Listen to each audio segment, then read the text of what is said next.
เคยมีความหลังคือทอดความเดิมเมื่อครั้งที่เขามานั่งคุยเธอเขาพรำเขาพรอดก็รักพี่ยังเคยเจอหัวใจพรำเธอเป็นเธอพี่เคยร้าวรานแต่มาวันนี้ที่เขาไปไม่กลับเขาลาไปลาเปรียบดังสายน้ำชีหัวใจลอยล่องจะย้อนคืนคงไม่มีดังลำน้ำชี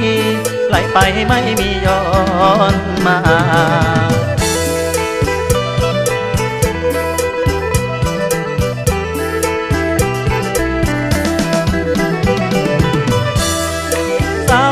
สาลาให้ลืมเขาสามาเริ่มกันใหม่ซ้อมหาผู้ไก่เอาใจเจ้าสองทางความรักมั่งให้วางปล่อยมันไป